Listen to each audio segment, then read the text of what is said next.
మాల జాతి ఎక్కడ ఉన్నది అని మరొకసారి అద్దంలో మనం ముఖం చూసుకోవాల్సిన అవసరం వచ్చింది మిత్రులారా. మరి బాబాసాహెబ్ అంబేద్కర్ గారు చెప్పినట్టు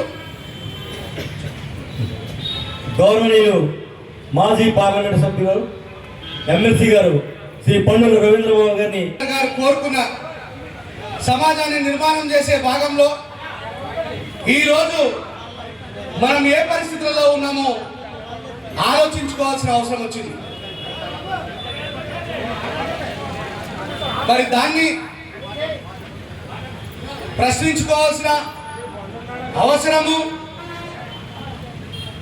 ఆలోచన ఈరోజు ఉన్నది అని కార్యక్రమ నిర్వాహకులు గుర్తించి మరి పివి రావు గారు చేసినటువంటి పోరాటాన్ని, పివి రావు గారు చేసిన ఉద్యమాన్ని ఒకసారి మనందరము స్మరించుకొని తదనంతరం ఆయన యొక్క ఆలోచన విధానమైనటువంటి బాబాసాహెబ్ అంబేద్కర్ గారి ఆలోచనలో ముందుకు నడవాలని, దాన్ని మన కుటుంబ సభ్యులైనటువంటి జాతి బిడ్డలందరూ కూడా చర్చించుకోవాలనేటువంటి ఆలోచన చేశారని నేను అనుకుంటున్నాను.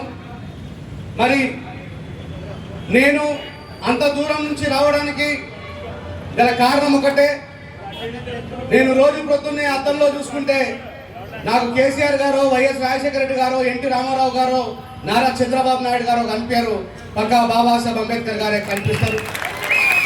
ఆయన ఈ మనవాళ్ళపై విసిరినటువంటి సవాలు, నేను భౌతికంగా మరణిస్తే ఒకటి అంబేద్కర్ని, నా తర్వాత కోట్లాది మంది అంబేద్కర్ రాబోతున్నారని బాబాసాహెబ్ అంబేద్కర్ గారు కలలు కన్నా ఆ కోట్లాది మంది అంబేద్కర్ వారసులలో నేను ఒకరిని కావాలనే దృఢమైన సంకల్పం ఉన్నాను. కాబట్టి మరి ఇక్కడ మీ అందరికంటే చిన్న పిల్లవాడినైనా, మీ అందరికంటే వయసులో చిన్నవాడినైనా నిజాన్ని నిర్భయంగా మాట్లాడతా కాబట్టి ఎవరికి భయపడాల్సిన పని లేదు. కాబట్టి మరణం అనేది మనందరితో పాటు నాకు ఉంటుంది.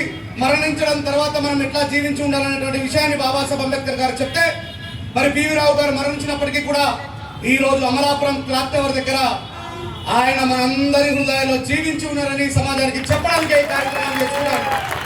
నిజంగా పోరాటం చేసిన వారికి మరణం లేదు, నిజంగా సత్యం అన్వేషణ చేసే వారికి మరణం లేదు, నిజంగా ప్రశ్నించే వారికి మరణం ఉండదని 2500 సంవత్సరాల క్రితం పుట్టినటువంటి బుద్ధుని కూడా ఈ రోజు అమలాపురం అనేటువంటి ఈ గ్రామంలో మనం ఆయన యొక్క ఆలోచనను స్మరించుకుంటున్నామంటే సత్యం కోసం పోరాడిన వాళ్ళకు మరణం ఉండదు అనేటువంటి విషయాన్ని ఒకసారి సమాజానికి చెప్తున్నాం. మీ అందరికీ కూడా జై భీమ్ను తెలియజేస్తూ,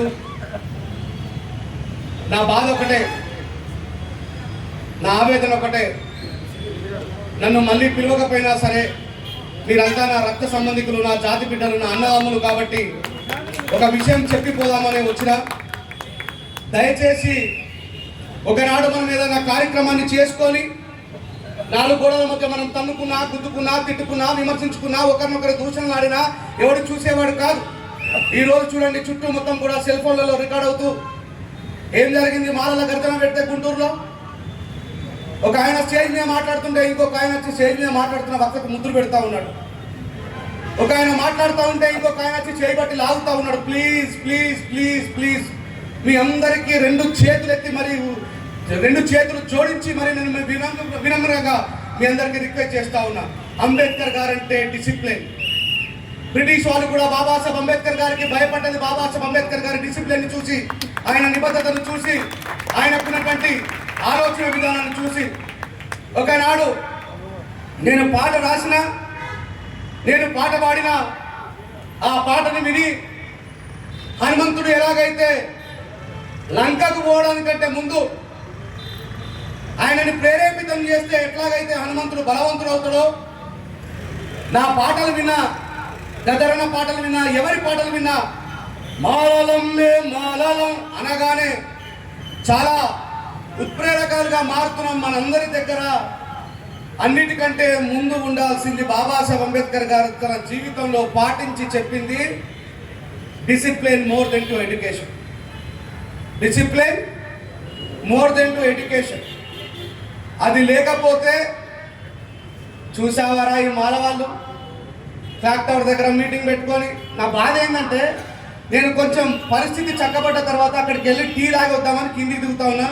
పాపం అన్న వాళ్ళేమో పెద్ద మనుషులు పెద్దవాళ్ళంతా కూడా తమ్ముడు రా అని లైన్లో నిలబడమని నన్ను పిలుస్తూ ఉంటే నా మీద ప్రేమ ఉండడం తప్పు కాదు, ఉన్మాదం ఉండదు. వాళ్ళు పెద్దవాళ్ళు పిలుస్తూ ఉన్నారు, నేను వచ్చింది దేనికి? పీవీరావు గారికి నివాళులు అర్పించి ఏదో నాకు తెలిసిన 4 మాటలు మీతో పంచుకుందామని కదా. మరి అక్కడి నుంచి నా చేయి పట్టుకొని లాగుతూ ఉన్నారు. ఇప్పుడు ఈ పెద్దవాళ్ళు ఏమనుకుంటారు? చూసావా వాడుకున్న కండకవరం, నిన్నగా వచ్చిన పిల్ల నా కొడుకు వాళ్ళతో ఫోటోలు దిగుతాడా? నేను పిలిస్తే రాడా అని. మీరు ఏంట్రా రేంజర్ రాయి చర్చలేకపోతున్నాడు, మాతో ఫోటోలు దిగుతలేడు అని. ప్లీజ్ నన్ను మళ్ళీ పిలవకపోయినా సరే నేను బాధపడను. నాకు పని చేయడానికి చాలా ఫీల్డ్ ఉంది. మహారాష్ట్ర పోతా, కేరళ పోతా, కరీంనగర్ పోతా, ఆదిలాబాద్ పోతా, కర్ణాటక పోతా.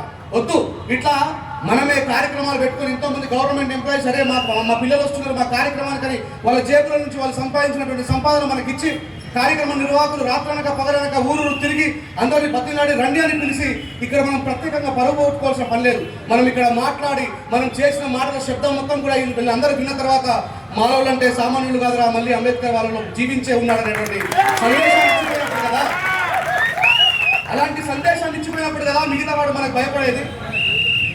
నడిబొట్టులో పెట్టుకున్న తర్వాత కూడా మనం డిసిప్లిన్ పాటించకపోతే అవతల కూడా మనం చూసి నవ్వుతాడే తప్ప ఎవడు భయపడడం మనం చూసి.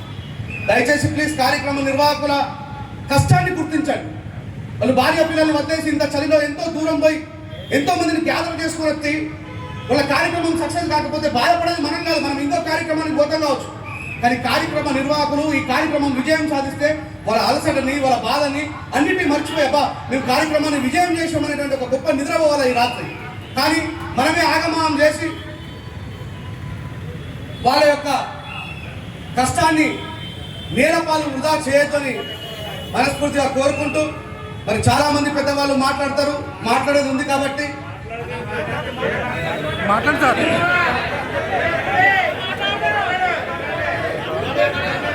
ఆ కార్యక్రమ నిర్వాహకులు నాకు చెప్పింది ఏంటి అంటే, మళ్ళా మధ్యలో నేను పిలుస్తాను రాజేష్, సరే మీ అందరి మెజార్టీ మేరకు నేను మాట్లాడే ఇక్కడి నుంచి